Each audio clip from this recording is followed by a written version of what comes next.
our comments have exploded through the roof. So there you go. Welcome, everybody. I guess we could say we're officially in summer. Yes, we are. We've had the big summer holiday with July 4th. Ben gave you the wave. I hope you can give the whole five-fingered wave after fireworks this past weekend. You know, I hope you all kept your fingers and thumbs and everybody was safe. That's always a good thing. Oh, no. It didn't work. I showed the thumb. It's this. The camera is out there, not here. Or what? Episode 202, maybe by 300. Ben will get what podcasting and I've got live stream video is all about. I've got summer brain. At my workout this morning at Universal, somebody said, now that July 4th is over, summer's almost over. And a teacher who was in the room, who obviously enjoys their summer, they're like, groaned. You shut your mouth. Yeah, they're probably just winding down. Yeah, right. Because it's not like, your kid gets to go home and I don't know. Do they still throw the paper around on the school bus and celebrate it's over? Oh, I don't know. But, I know that's what I did. The kids don't have paper anymore. Right. They just throw their iPad. Right. They throw their Chromebook around. Yeah, no, they don't. Boy, what a thing they're missing. Remember that? Yeah. I'm telling you. I never rode the bus. I was a walker. We lived close enough to each elementary, middle, and high school that I just walked. Wait a minute. You never rode a school bus? Well, no. I've ridden in a school bus before. But daily school. No, not for daily school. Nope. Walk. We were that close. We lived in the neighborhood. Chime in, Lancaster. Can you have a real school? After knowing this man for 20 plus years, this might explain a lot. There's walkers. There's bus riders. There's walkers. Yeah. There's bike riders. Listen. Chime in the comments, either live or later. There's a whole element to the school experience of riding the bus. I get it. I rode the bus and you, sir, didn't with band. With band, but not. Yeah, but everybody gets to do that. There's always funness in the experience of the bus going to the event. Yeah. That's true. You're talking about the morning. There's a different context of the school experience when bus is part of the day. No, was never part of the morning. This explains some things, folks. This explains some things. Funness, as in you see, this is what happens when you ride the bus to and from school. You learn words. You get learnt, and you learn new words. I had to walk uphill both ways in the snow. No, that's the way Bowertown's constructed. There's different geography out there. It's an interesting place. That's for sure. Yeah, it is. So anyway, teachers. Yeah, teachers have a whole wind down. Kids throwing paper. They throw laptops. Yes. Boy, they are missing out. Yeah, they are missing out on that experience. 100%. Well, what'd you do? Throw your paper in the neighbor's lawn like a miscreant? Is that what you did? Good boy. I kept my papers in my backpack. I had a trapper keeper that works. I bet you. I was just going to say. I bet your Mama McClure has all those papers still. She might. She's been slowly giving me boxes of stuff, but yes, they might exist. Little Benny's projects. That would be fun to go through a box of. Yeah. When I grow up, I want to be. Wouldn't it be something if you wrote like that in there? Want to have a mattress store? That'd be funny. I want to provide people with excellent sleep. That's the other thing, though. Where's the joy in looking in your Google Docs? Right. For memories of childhood. That's true. That's true. These kids are not going to have a box of stuff. There's no joy in that. Maybe some artwork. The kids bring home some artwork. Well, yeah, but you're not just the everyday stuff, man. It's just gone. We gotta figure this one out.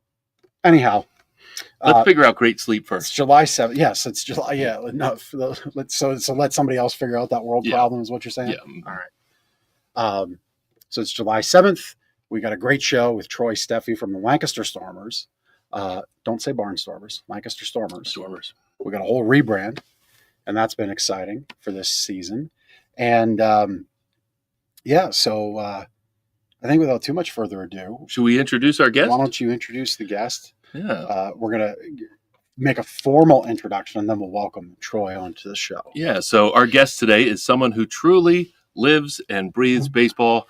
I like to think that's me, but I just love baseball. I don't live and breathe baseball, although I did with coaching recently. That was like a full-time job.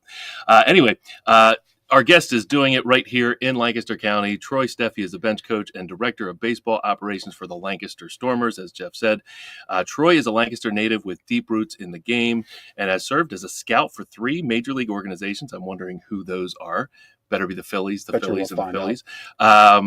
He's worked with USA Baseball and even represented players as an agent, so kind of a wide-ranging baseball experience and background. He holds certifications in sports biomechanics and has trained athletes at the collegiate and professional levels. So we're excited to talk to Troy today about his incredible journey with baseball and what's ahead for the Stormers in 2025. Troy, welcome to Lancaster Connects. How you guys doing? We're doing great. Yeah, we're doing great. How are you? I'm doing great. Hey, just real quick, we're talking about school buses and the chaos. I would refer to it as chaos. And then when you brought up the trapper keeper, I remember a trapper keeper getting thrown to the back of the school bus by a kid. So you brought back some memories there. There you go. There you go. Well, let's dig right in. I mean, is there your bench coach? Do you have to be bus coach? Is there any like juicy stuff you can share about bus trips with the team? I'll be honest with you. We get on the bus and everybody pretty much passes out. I'm the only guy that's awake. I cannot. Okay, I can see bus. We just traveled. We had a game in High Point. We left last Thursday, I believe it was.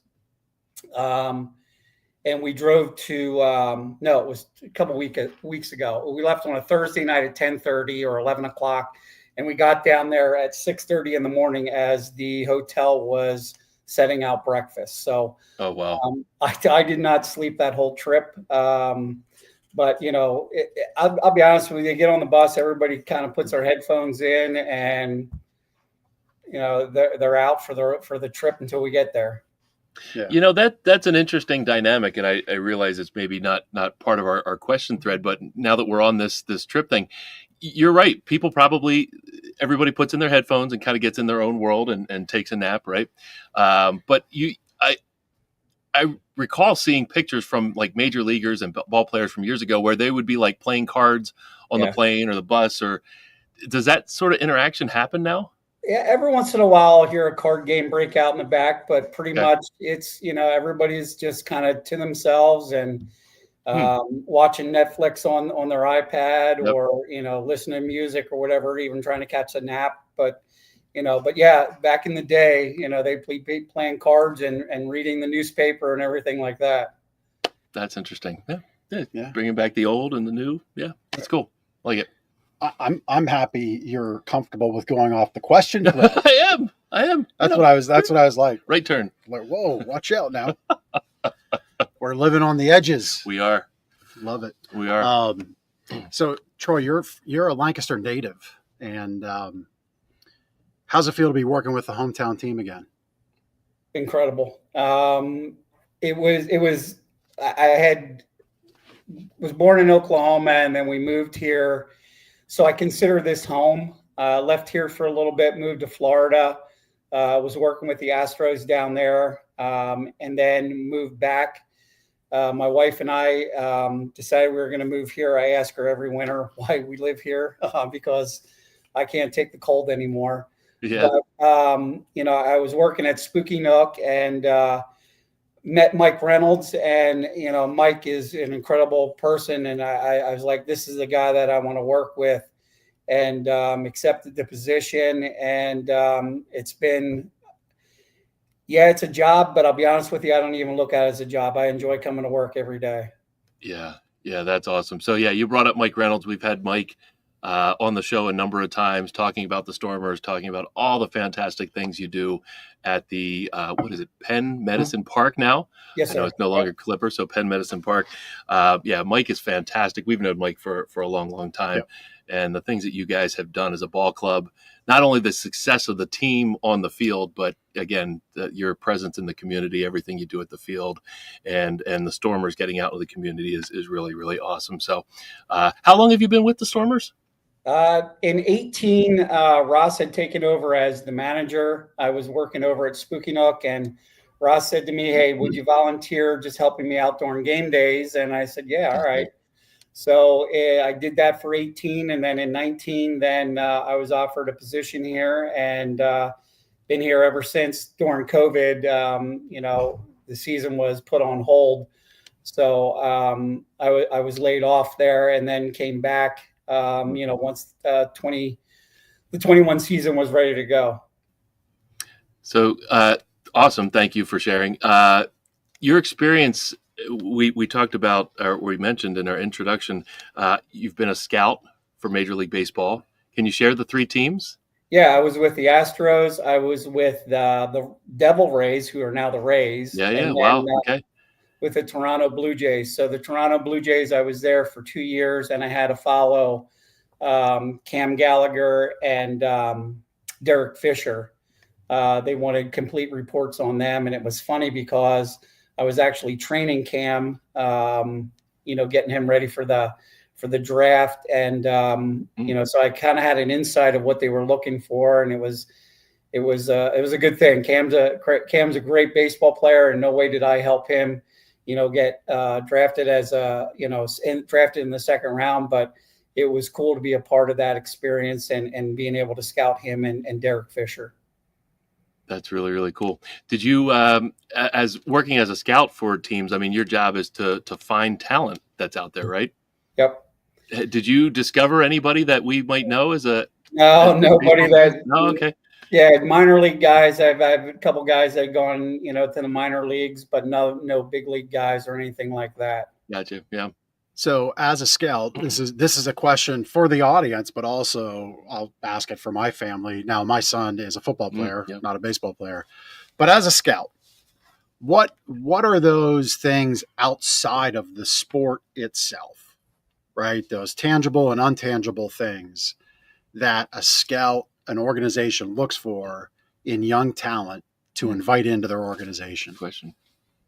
Well, that is a great question, because back, in, I guess, 85 or something like that, they didn't really, when I was coming around, they really didn't care a whole lot about your character. Being, that times have changed. It's really about who you are as a person, who mom and dad are also. They kind of really look into, what type of family life is like. Is it, chaotic, or is it, a supportive family? Is this guy going to be able to, call on his family and have that support and that motivation to continue when things go, south or something like that? When I was training to be a scout, I had this guy, Russ Bouvet. I'll never forget. I was in Florida, and I said to him, what's the science of scouting? And he goes, there is none. He goes, you're wrong more than you are right. Wow. And I'm like, what? And he said, you're wrong more than you are right. And I'm like, okay, well, let's figure this out. So he told me that what he does is he goes to the ballpark, and if he finds the prettiest girl there and that player is dating her, that's the guy he wants on his team. And I go, what? And he goes, because he has the confidence to ask out the prettiest girl in school, that's the guy that he wants on his team. Interesting. I'm like, all right, whatever. But can he swing a bat? Exactly, But, I was in Florida. It was funny. I was at the World Wood Bat Championships, and I was scouting. And I'm new to all this, so I don't know a whole lot. So we have this guy on the mound, and there are scouts everywhere. And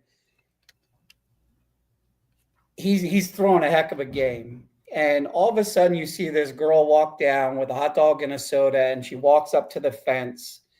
And after the inning's over, the pitcher comes over, grabs the hot dog and the drink and takes it into the dugout. And all of a sudden everybody starts packing, all the scouts are packing up all their stuff. And I'm going, what are we doing? Again, I'm new. I don't know what's going on. And I go, hey, what's going on? And one scout says, we're not interested. We're going to pass on him. And I said, why? And he said, if he doesn't have the discipline to fuel himself before the game, we're not interested in him. So, a lot of those things are, like I said, they want the best version of that person that they can. They're looking at you from the time you get out of your car until you get in your car to go home at the end of the night. So you touched on it, and is it okay if we Please. weave well off of the question thread? I love it. So a little bit of background, Troy. I was MIA on the show for much of the first half of this year.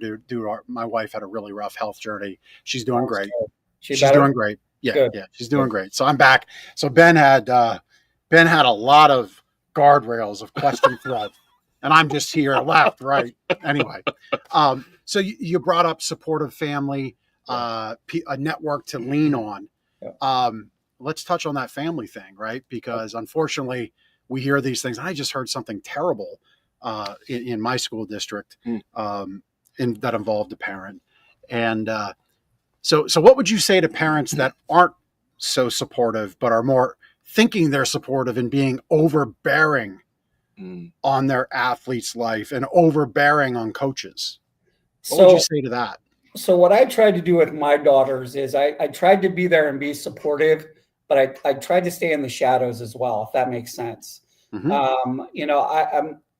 My wife and I are we're proud of our kids. We're supportive of our kids, but at the same time, we're realistic. My daughter, my oldest daughter, was a basketball player, and she played when she was in fifth grade basketball, she played the 1 minute per quarter, I think it was, that was mandated by the league. Mm-hmm. She didn't deserve to play more. And it hurts to say that because it's my kid, but in reality, she wasn't that good yet. She went on to have an outstanding high school career. She made the Pennsylvania, Maryland All-Star basketball game, awesome. Or, the team for that. But, for parents, and I know it's hard, but to sit back and just be realistic in the sense of, hey, this is where my kid is now, but it doesn't define them. It doesn't define my daughter in fifth grade of where she's going to be as a basketball player. It defines her when she hangs up her basketball shoes and says, I am no longer going to play basketball. Then I can say, or she can say, hey, I was a good basketball player. I was a great basketball player. Or, hey, listen, I just wasn't any good at basketball. Yeah. But a lot of times as parents, I see a lot of it is parents are living through their children and want the best for them. And I get it. I don't think it's they just want the best for their kid, and they want him to be the best on the team or whatever it is.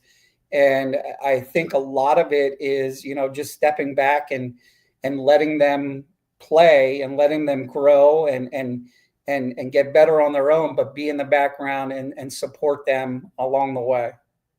That's great advice. Advice. A lot of times parents can ruin, or, the other way around, the player experience. No question. Absolutely. I've seen it at the professional level as well too. Yep. Yeah. So even at the pro level, like you said about that, the guy that took the hot dog and soda from his girlfriend or interest or whatever. The parents can ruin it even up at that level too. Yep. They think they're being helpful, but and again, I'm not saying they're not, but sometimes it goes too far and it really kind of hinders the kid's development because it's somebody else's fault, or the coach isn't playing the best players and everything like that. And, I'm not saying there isn't, some, politics or whatever you want to say, but at the same time too, really take a look at, where is my son or daughter right now as an athlete? Are they getting the instruction that they need or the attention they need or whatever it may be, to help them reach their dreams. Yeah, that's great insight, Troy. Love it. I'm going to get back on track here. Yeah. You were doing great. You didn't have to explain. I know. You didn't have to explain the mechanics of podcasting. You were just driving it right back down center lane. I know. Troy, you wear a few different hats at the Stormers. You're the director of baseball operations and also bench coach, which we were talking a little bit about pre-show. Can you talk a little bit about your responsibilities there? What each role entails? Yeah. So basically, I'm our manager's right-hand man. We always joke, that I'm his right-hand man. So basically helping him, with whatever he needs. I'm in charge of like helping to get players. I'm in contact with Major League Baseball organizations or agents, or we're looking on transactions to see, might have been released, and then trying to get them here. The biggest hurdle that I have, or I should say we have, is we see a player released, and then we have to try to figure out what his phone number is or who his agent is and everything like that. So most of the time it's like, okay, well, he played with the Nationals. I might know somebody with the Nationals organization, and, we'll reach out to them and say, hey, listen, can we get, Jimmy Smith's phone number so we can contact him? Or our manager, he has a real strong ties with the Giants. Giants will leave somebody, he'll release out or reach out to them. So it's we don't have a minor league system. So we can't pull guys up. So we're constantly looking at transactions. We're constantly looking at, who might be out there that we can get in here to help us, fill some holes or even build the team. It's interesting to me with you relaying that about contacting players for trades that were released and roster changes. In the age of social media, do players not maintain consistent social media presence where you could connect them through LinkedIn or Instagram or Facebook? So I look at Instagram, or I'm sorry, I look at Twitter and LinkedIn. I get a lot of stuff through LinkedIn, but most of it is off the American Association, which is another independent league, the Frontier League. Their transactions, the American Association's transactions, and even the minor league baseball's transactions to try to figure out, who's out there and what we might be able to find. Yeah. So again, our show, we always try to do things, for the community. Obviously, what the Stormers, the Barnstormers have done for 20 plus years, now called the Stormers, focal point of the community. Would you recommend as a young athlete, build your social presence, build your network on there? So this way, when you can be additive to an organization, maybe it's not playing. Like we'll get there in our question thread. There's a million ways to make a career in a sport, right? And you've been doing that for a long time now. But would that be additive for a kid to get active on social media and on platforms and make connections? Yeah, what I, and this is me personally.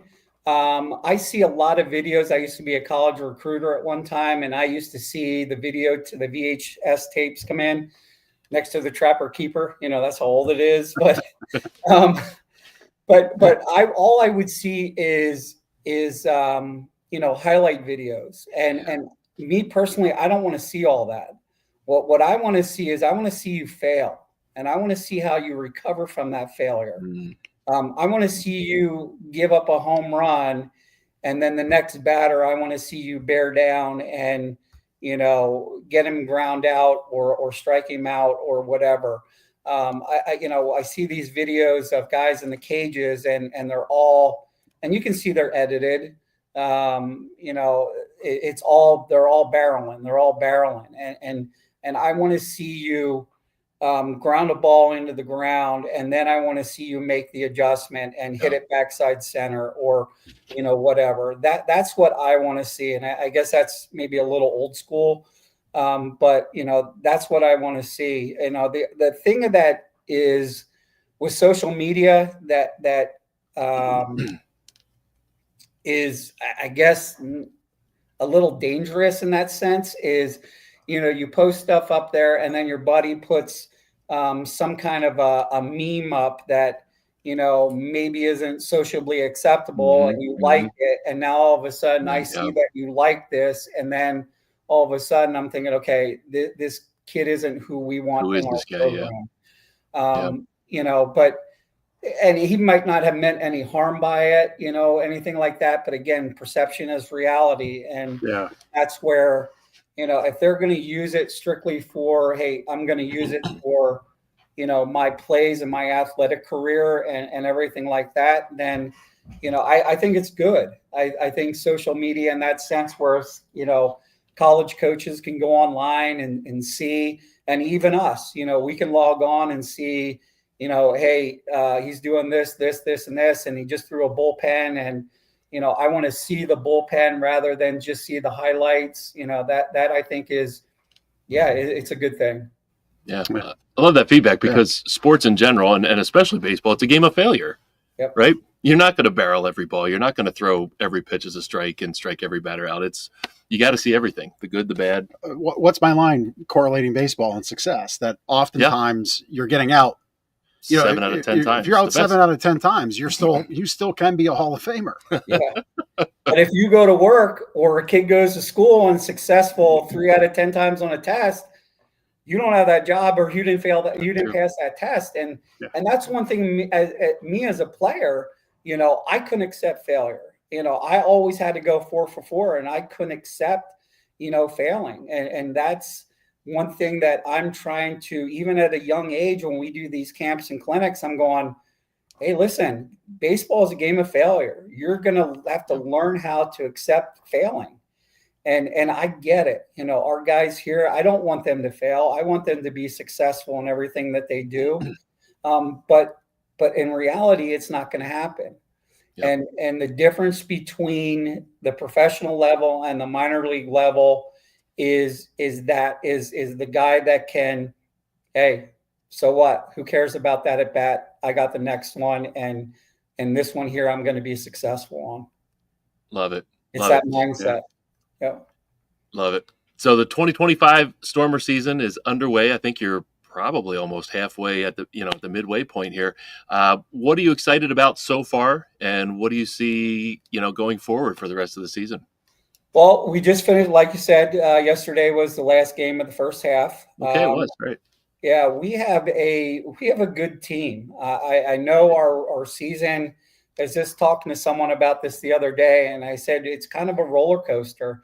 We do real well, and then we seem to go on the skids for a little bit and things like that. But I'm very excited with the second half starting here. I think it gives us, obviously a new line. We're notorious for winning the second half. I was at the grocery store this winter. I had my winter jacket, Barnstormer winter jacket on, and this older woman said to me, she goes, "Why don't you guys try to win the first half?" And I thought it was kind of funny because we're out there in the grocery store. Half, but we definitely we're always looking to how we can improve ourselves.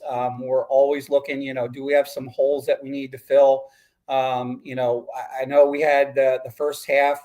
We had a little bit of injuries. We're coming off those injuries here starting the second half. And we're pretty excited about, the traditional, how we play in the second half. And again, this team that we have, not only are they incredible players, but clubhouse guys, they're unbelievable. Just a great group of guys. When we won it in 22, and 23. I've always read about culture. I have always heard about culture, but I actually saw culture, the winning culture in 22. The guys got along. They all had each other's backs, and that's kind of the same feeling that we get here now. Is the same guys that, they're going to be pulling for each other. If I'm not starting that day, I know that the guy that's going in for me is going to do the job just as well as, as I could or whatever. So they're all pulling for each other. They all support each other. And like I said, it's really cool to see how they all interact and get along. That's great. Maybe you could talk a little bit about the players who were on the team, maybe not specific players, but, a lot of these guys, they don't call Lancaster home, or they only call Lancaster home from March through September, right? They live with host families. some of these guys have been part of Major League Baseball organizations, maybe made it to a certain level, maybe they made it to the majors, and now they're playing independent ball. But some could be not even affiliated with baseball and may have made the team from a tryout. Maybe you could talk a little bit about different players' journeys to get to the team, how they make themselves part of a community, and a little bit more about like becoming teammates, from all these different walks of baseball. The one thing that we have in their contract is that they do 2 appearances, out in the community to give back. And I'll be honest with you, that we have no one complain about that. We got guys signing up and they want to go out in the community. They want to be, give back and be supportive of, the people that are there cheering them on, every night. We had a baseball clinic over at the Boys and Girls Club a couple weeks ago, I guess it was. And we took some of the players over there and not one person, was like, oh, dude, I don't want to do this. I got a game tonight. Because it was from 2 o'clock to 3:30, and we were cutting it short. We didn't have BP that day because of the giving back to the community and running this clinic, and we had no one complain about that. Hey, it's going to mess up my routine or anything. They all were really into being a part of this. That's awesome. That's cool. And some of these guys are looking to take the next step, maybe beyond Atlantic League, right? I mean, some of this might be their last baseball stop, but you've, as a Stormers organization, Lancaster Barnstormers and now Stormers, you've had players make it back to the major leagues, or maybe make it to the major leagues for the first time. Is that right? We have, yes. We had several guys that have left here and had gone back. Matty Watson, who was a local guy, went to McCaskey High School. He was with the Oakland A's, with the Mets, the Oakland A's, then came back here and then got picked back up by the Oakland A's. So, we have a few guys that have gone on, leaving here and playing, in the big leagues.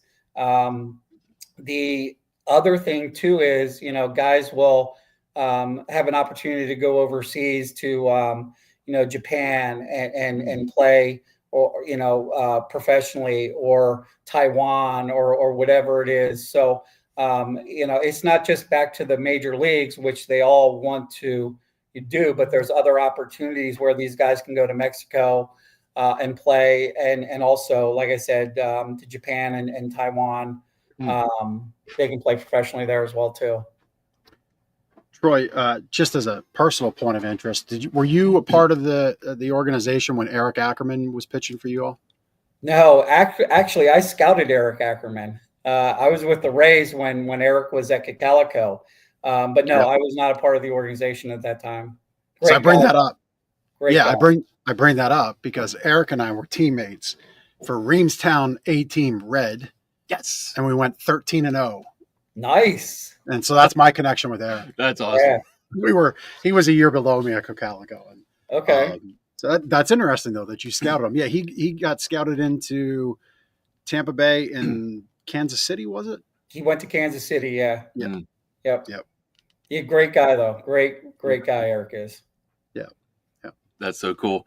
So, how do these players, develop themselves for Atlantic League baseball? You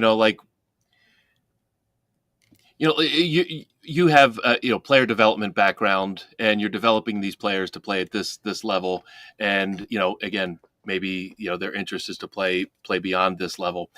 Can you talk a little bit about the player development aspect of what you bring to the ball club? From my end here? Yeah.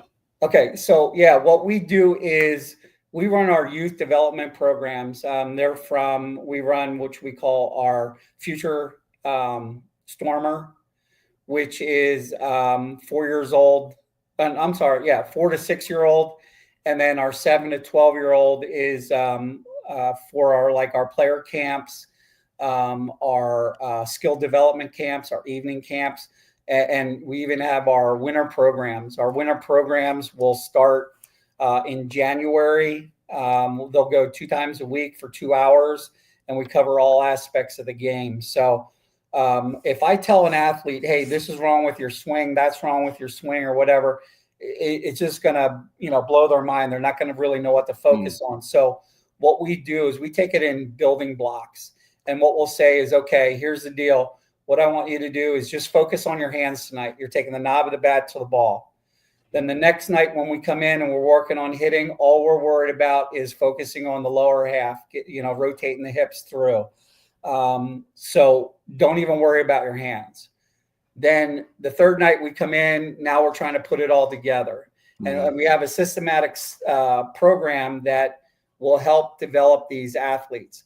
Now, making them better is our main goal, but what trumps that is we're trying to educate them so that they understand what they need to do to be successful, because we're not going to see their games, So what we're trying to do is, okay, do you feel that? Do you feel releasing the ball high?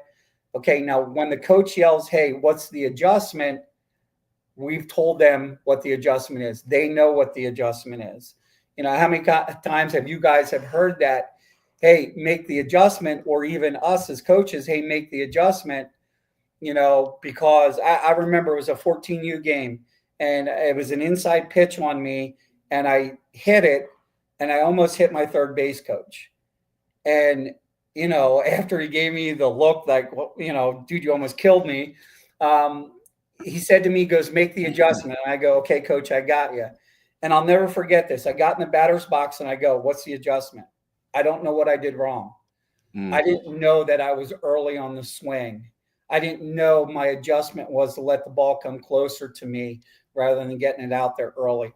But there's a lot of times where, I hear that, make the adjustment, and I'll ask kids, I'll say, hey, do you know what it means when they say make the adjustment? And a lot of times they'll go, no, I don't. And it's not their fault. It's just now that you just released that ball high. You just threw it over his head. And I said to you, make the adjustment. Now the adjustment is to hold on to the ball a little bit longer. So that's our main goal is to help them get better. But what trumps that is giving them the tools that they understand what they need to do to become better. Not just, athletes, but then we also put little challenges in there for them, and say, okay, listen, we want you to go to school tomorrow, and I want you to introduce yourself to 5 people that you never met before. So we're not only trying to help them become better baseball players, we're helping them hopefully to become better people as well. I love that you said that. If it isn't being taught at home, hopefully we're planting that seed. But if it is being taught at home, hopefully we're just, reinforcing that. Yep. Yeah, I love that you said that because, if I were a high school coach, probably at this level, at least at this level, maybe younger even, the thing that we fought in our home, our standard was our boys got their homework in on time. No, none of this whenever you feel like it. None of this whenever, as long as the teacher's grade book doesn't close. You don't get to retake the test. You study for the test and you take the test and you live with the result based on the effort you put in. Right? If I were a high school coach today of any sport, that would be my standard. My players, my athletes, I don't care what your teacher says. If you're on my field, that's my standard. Yep. Because to me, that standard translates to what you put into practice. All of those 3 building blocks you laid out for batting practice. Yep. When I coached football, we did like fun things like duck walk and picking up little wiffle balls. There was all these things. And a lot of parents didn't understand. And I'm like, well, you do realize good blocking doesn't just happen. I know it looks like 10 boys just falling into each other, and then the running back gets like to run down the field 40 yards. Right. I know you might be thinking that, like I used to all the time. Right. Like it doesn't just happen. There's a lot to it, and how we approach it with our mind and with our focus and with our intensity and our commitment matters. Yep. And so I love that you said about we want them to go introduce themselves to 5 kids. Because what's that? Well, that's confidence. Yep. That's being a teammate, right? That confidence in the halls or on the school bus, like this guy didn't get. You had to say hi to 5 neighbors. Yeah, that's true. Knock on their doors at 6:30, walking by. Yeah, hi, I'm Ben. But no, that confidence translates to getting to know the rest of the team, right? I love that you said that. And at some point too, our definition of success here, we talk about this at our camps too, is our definition of success isn't, hey, I made it to the major leagues, or hey, look at the car I'm driving, or where I live, or what the amount says in my bank account. Our definition of success is when someone says your name, how do they react to it? Hey, do you know Chris? Yeah, I know Chris. He's an awesome dude. That's success in our opinion. If they say, hey, do you know Troy? Yeah, I know Troy. I know Troy. That's not a successful person. The success that we want these guys to do is, or we want, to help support is, that they're great human beings. They put others first, and they're always out looking to help somebody. With our camps here that we have a big range of age group there for our player camp and also for our skills camps and even our development camps. And I'll say to the older guys, I'll say, listen, your job is to help these younger guys through the camp, to help them, to be there and help teach them, what you've learned over your times here at the camps. And we have a lot of guys that, step up, and we're not only just trying to make them good people, we're trying to turn them into leaders as well, too, and help them be leaders, not only, in the classroom or out, outside the lines, but on the field as well, too. I love it. Yep. Love it. Yep. Do you have any camps for mid 40-year-old men Guys wanting to get back? Time. All right. Awesome. So you briefly touched on the Stormers in the community, their requirement to go out. I'm sure guys do it more than just the required time. They do. Can you talk a little bit about some of the ways that the Stormers get out into the community? And then maybe you can also touch on how the community in turn supports the team. Obviously they go to games, but there's host families involved, and I'm sure car rides and all kinds of ways that the community gives back. So maybe you could talk both angles there. I'll be honest with you. Let me just touch on our host families. Our host families are unbelievable. I absolutely, every single one of them is not only for just opening their home to these players, but they're great people.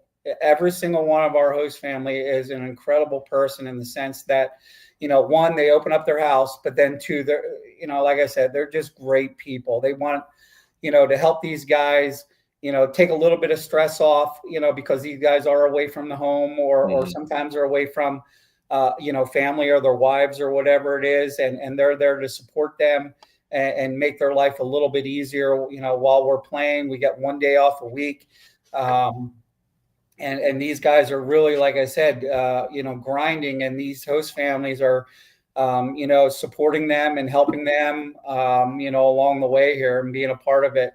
The thing that's really cool too is seeing our host families years after our players have left and are no longer playing, and now all of a sudden they're invited to their wedding, and all of a sudden they're invited to cool. Jimmy's fifth grade graduation or whatever. But it's really cool to see that connection because again, we say this over and over: baseball is going to be over at some point in your life.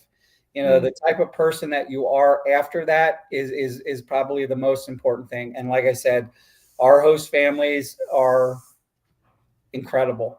What we'll do too is, as far as the community goes, we'll hear about an organization that, may need some fundraising or something like that. And we might be able to help out in supporting that, having our players there.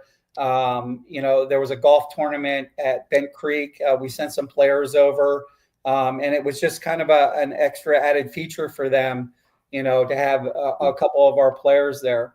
The other thing that we do for that part of my job is in the off season is we built what we consider partnership leagues, our teams or leagues. I should say organizations, not leagues, but organizations are a part of our partnership league. And basically what that is to be a part of our partnership league costs nothing. But I'm here to help you guys in whatever way that you may need. So, hey, listen, we had one organization said, hey, listen, our baseball fields are underwater all the time and we can't get games in. We're losing them. Can you come out and take a look at these? I built some baseball complexes, years ago. And so I no cost, gone to the organization and looked at the fields and said, hey, I'd recommend this, this, and this.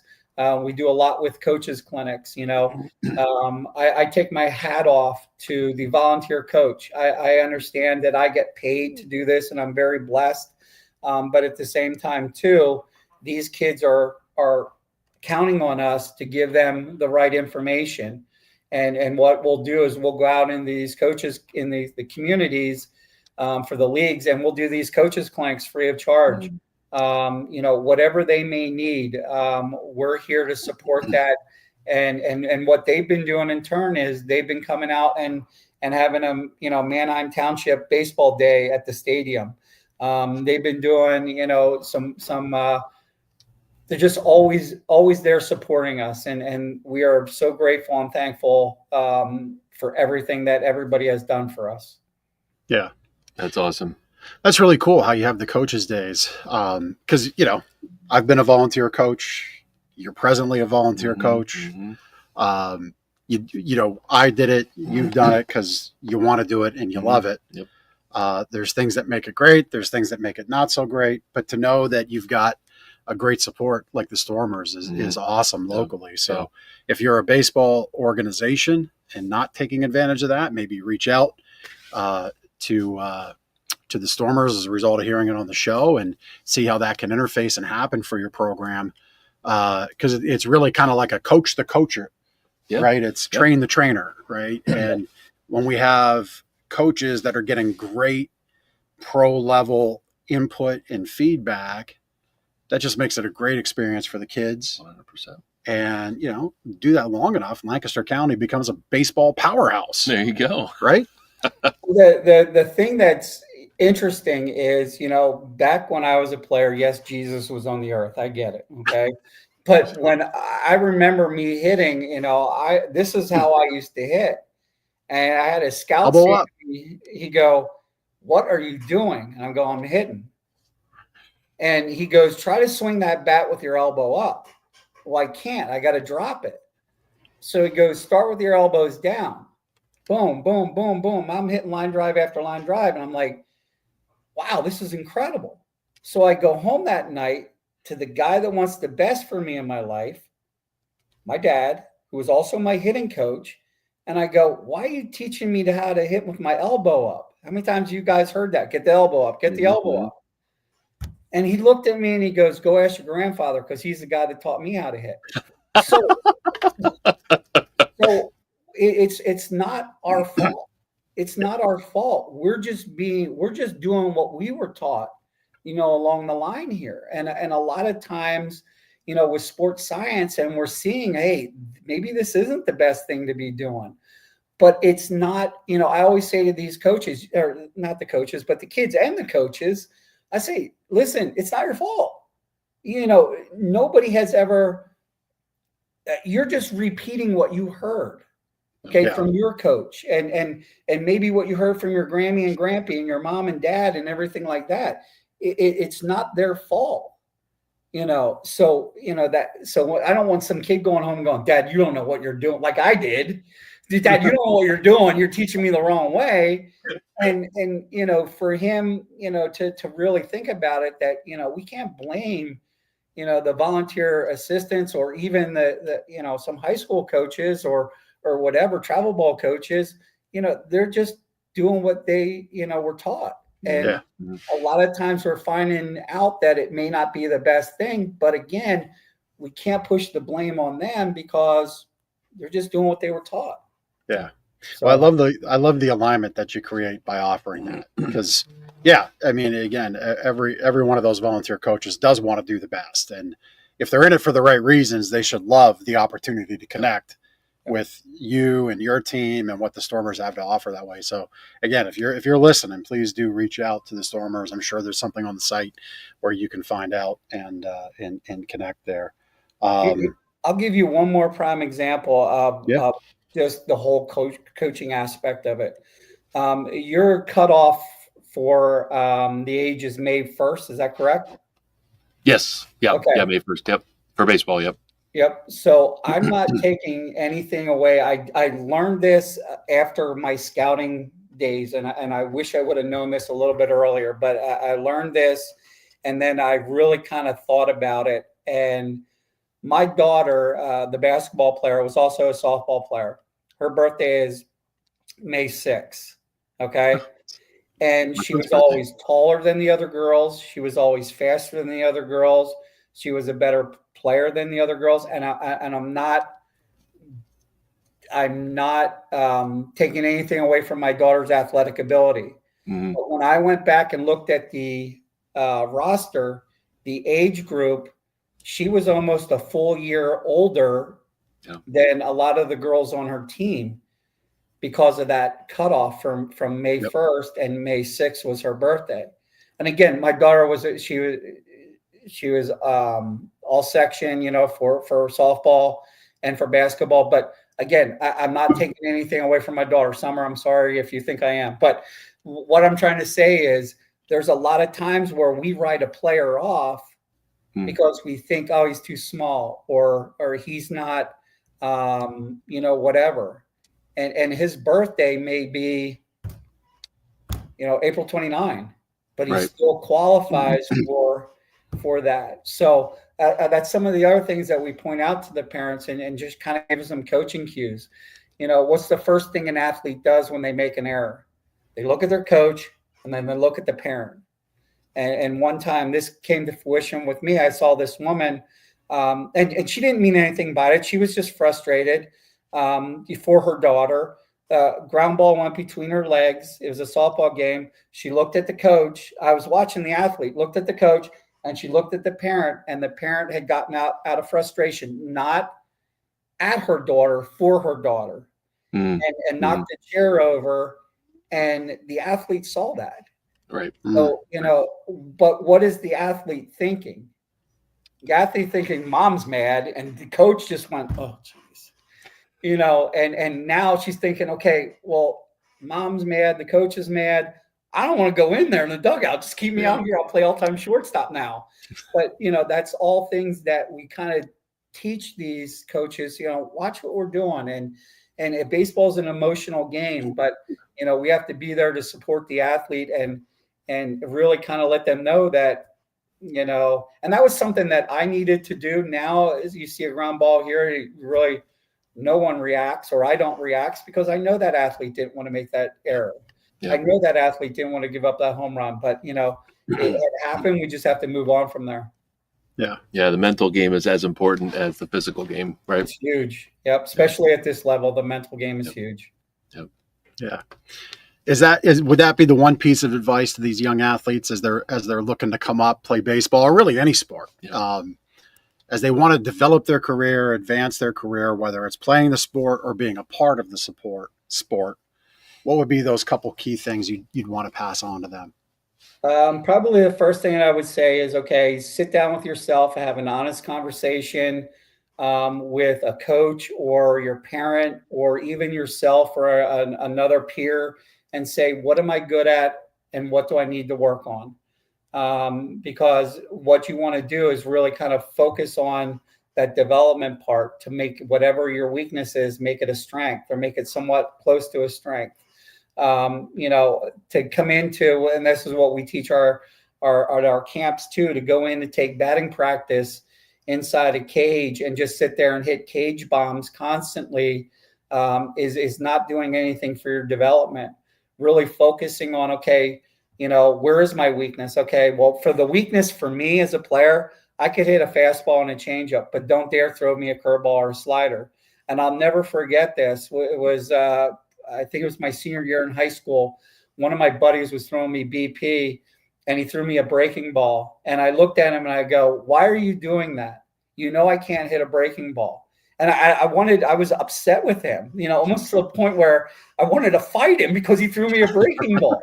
But guess what? Come spring training, I still couldn't hit the breaking ball. Yeah. But why did I do that? Because all I wanted to do was feel good in the cage. Yep. But that was the wrong thing to do. I should have saw curveball and slider all the time, every time I stepped into a cage. Yeah. But I was so scared of feeling like a failure.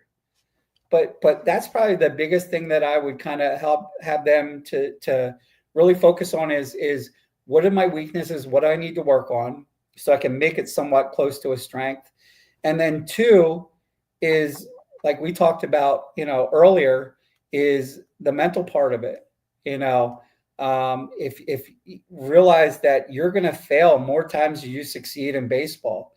If you can't accept failure, which was me, don't even play the sport, because you're going to fail 7 out of 10 times. Yep, or more. But we go to, from the parents out there, you go to work and you fail 3 out of 10 times, or you're successful 3 out of 10 times at your job. You probably don't have that job. Mm-hmm. Mm-hmm. Your kid goes to school, or the kids go to school and they're successful 3 out of 10 times. They didn't pass that test. But in baseball, you're a success. Yeah, you're hitting in the 3, 4, 5 slot. That's right. That's right. Yeah. So you have to understand that we are going to fail, and the difference between the mindset of a minor league player and a major league player is that, hey, so what? I struck out here. I'm going to get a hit the next time. Yep. And you strike out again. So what? I'm going to get a hit the next time. Yep. I make an error that loses the game. So what? I didn't. I'm gonna get it the next time. That mindset of turning it off and turning it back on is what's going to help you. Yep. Love it. Love that advice. Thank you, Troy. You're welcome. Really appreciate your time. Being a Lancaster guy, you probably have a few things about Lancaster and life that we could pull out from you. Can we ask you 3 great questions that we'd like to call our connection cocktail questions? Absolutely. All right. We'll wrap up that way. I'll go first. Go ahead. Is that all right? Yes, please. Okay. I want to make sure we're on the path. You have a favorite book, podcast, TV show that you enjoy right now? Maybe something you watch on the bus? Right now I'm kind of into, I have some Bible studies that I've been doing on an app. So I've been really kind of focusing on that. But, I got to be honest, my guilty pleasure is Chicago PD. And my manager and we can't wait, for the new versions to come out. And, nice. The beginning of the season, we're looking at our watch, we're looking at the inning, we're going, we ain't getting home for PD tonight, or, whatever. So Chicago PD and I guess my Bible apps right now, I'm really kind of into those. Nice. So you're not implying that you're managing the game to get home early to watch Chicago PD. That's not what you're saying. Well, I mean, listen, he has control of the game. All right. He has control of the game, but I'm like, looking at him thinking, Ross, are we going to get this in? I got home, get a shower and be able to get back in Mount Joy before PD starts. But now it's funny. We go to, we've gone to some coaches conventions and things like that. And, we're back at the hotel on a Wednesday night at 10 o'clock, waiting for Chicago PD to come on. There it is. There it is. There you go. So, hey, as a baseball guy, you've traveled probably all over this great country. But if you had a dream vacation anywhere in the world, where are you going? My wife is going to want to go to the beach, and I'm going to want to go into the woods somewhere. Yep. So the beach is where we're going to go. So okay. I think like the Bahamas or, somewhere. Yep. We did our honeymoon in Jamaica. So I really enjoed that. So I think probably the beach is where, we'll end up going. All right. Very good. Very good. And this might be a little hard for you to answer, being that, Penn Medicine Park is the community hub that it is. And there's a lot of businesses that are there, but I'm going to ask you to give the best answer possible. Okay. What's your favorite local spot in Lancaster outside the park coffee shop, restaurant, a hidden gem? That's a good question, because my life is consumed by baseball and then coming home at the end. But Clyde Weaver, the meat shop down there, I think is probably my guilty pleasure. Run in there, grab a pound of meat, and beef jerky to hit the road, or something like that. But probably Clyde Weaver. There you go. Love it. Very good. Lancaster County destination. Yep. Love it. Yeah. Book your vacation around that. There you go. Yep. There you go. Very good. Troy, it's been a pleasure to have you on the show. Thank you for all your nuggets of wisdom and experience that you've shared. The nice thing about this content is it lives on. So those are great things that you shared for parents to learn from, for coaches to learn from, for the student athletes to learn from. They'll get to see it for quite some time because we'll chop this up, put it out there. It'll be on our channel. We'll obviously get the replay to you and the Stormers to use any way you see fit. But we really appreciate your time with us. It's been a really great conversation. So thank you. It was an honor. I'm so honored to be a part of this, and you guys have been great. And anything I could ever do for you guys, please don't hesitate to ask. All right. The Township Baseball Association will definitely be reaching out. Thanks, Troy. All right. Awesome. You guys have a great day. All right. Yep, Take care. Thanks. Thanks again. All right. Bye. Yep. That was a lot of fun. Yeah. I mean, I love seeing the little bits of knowledge he was sharing about kid development because it's so important. Yeah, it is. It's so important. I mean, we kind of hinted on it. Parents think their kid is the next greatest, the next, Mark McGuire, Barry Bonds, I mean, whoever, Mike Trout, whatever great baseball name you want to throw out there. And sometimes it's not the reality. And it's not baseball related, but I'll never forget when I had a parent come out right after a tough loss. And it was such a tough loss because our kids they played the best football they'd ever played, but we just got beat. Yep. The team was a better team. It happens. And they played great football, but we played great football, and we lost by 2 points, which at that league is one conversion after a touchdown. Right. And that's all it was. That's all we missed. And parent says, you just need to do so much more with them on the line. We need to do zone blocking, combo blocking, reach blocking. I'm like, do you see where we're at? Yeah. But I just kept back to the basics, and we got better, and we won the next game and the next game, and we finished the season strong. That's all you can do. But yeah, it was such a great conversation with Troy. Really, really was. So my sleep better tip kind of goes to coaching and parenting and kids and sports, and it's summertime hydration, right? I've been really focusing on my water intake. I got pretty sloppy with it here as of late, and replaced that with some Diet Coke or Coke Zero, and I shouldn't have. But I've been more back on the water hydration tip, and I know for you with baseball this summer that was something. Oh yeah, hydration doesn't start at 5:30 in the afternoon, especially playing some of those 90+ degree weather games. Yeah. So my sleep better tip is A, hydration, but B is what I forgot, because it relates to the P. In the fact that you don't want to be going up all night to go to the bathroom. Don't disrupt your own sleep. Good sleep, sustained sleep's hard enough to get. Hydration helps your body flush those toxins throughout the night because your body does a lot of work while you're sleeping. But it ain't going to do no work if you're done hydrated at 9 o'clock at night, right? Or half hour before the baseball game. Because then what happens? Right. Kids aren't swinging hard. Kids are getting cramps. And they're saying, what? Coach, I got to go to the bathroom. That's right. It's like, now, you're up next. You're up. You're on deck. They're on deck doing the potty dance. I've been there. So hydrate. That's my sleep better tip for you. Love it.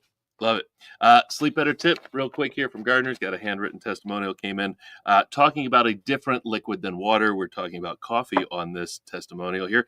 Experience with Gardner's was excellent on all fronts, sales and delivery. Coffee that we give to every customer as they walk out the door after purchase. And brownies were an extra bonus. So coffee and brownies were an extra bonus. And they'd recommend our company. And they even, talking about community, they even bought additional coffee from the source based on the samples. So that's pretty cool. Yeah, Whiff Roasters, local roaster. Whiff Roasters. Up there in Lidditz. They're actually part of our introduction clip. The last clip is a show we did with Roasters. Check it out, lancasterconnects.com for all the past episodes. But thank you to Carol and Paul for your business, and thanks for the great testimonial here for Gardner's Mattress and More. We appreciate it. Yep, we do. We're up to 567 reviews. And we're also up to 500. We just hit a milestone, 500 YouTube subscribers for Lancaster Connects. Fantastic. Throw the confetti, Chris. Fantastic. I don't know that he's ready for that. You just... Really? There it is. His finger is on right, the... It's there. It's on the button. It's always there. It's there. All right. Yep. I shouldn't have doubted you, Chris. I apologize. I do apologize. Anyway, that was a great show. Great show with Troy Steffy from the Lancaster Stormers. If you can get out this summer, you're looking for something fun to do with the family, please do go to the stadium. We've known the owners for a long time. We've ebbed and flowed with partnerships with them over the years. They really do care about the team. They care about the community. I wanted to touch on this earlier, and I completely forgot. But, because of our partnership with them in the past, we made a very special moment happen with a young man who got to sing God Bless America out there on the pitcher's mound. Yep. I pushed and pushed and pushed. They're like, no, we have no more room. You don't understand. We did all these additions for the anthem. I'm like, well, he wants to sing God Bless America. So, nope. Did anybody audition for the anthem or God Bless America? No. Well, then he gets to get in, get him on the mound. And that's how I got him in. Cool moment. Such a cool moment. It was a very cool moment. Keith Weaver. And that was a Facebook memory Saturday, I think it was.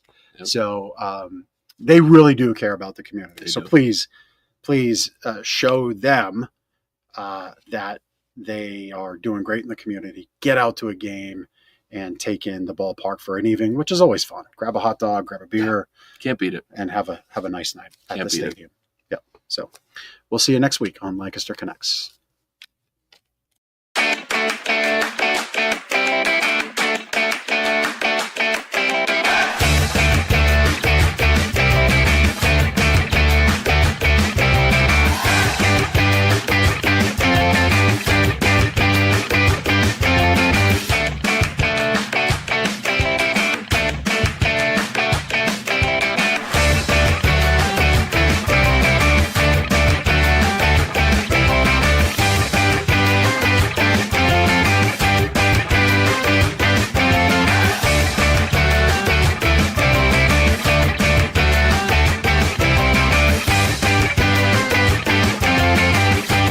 Comments have exploded through the roof. So there you go.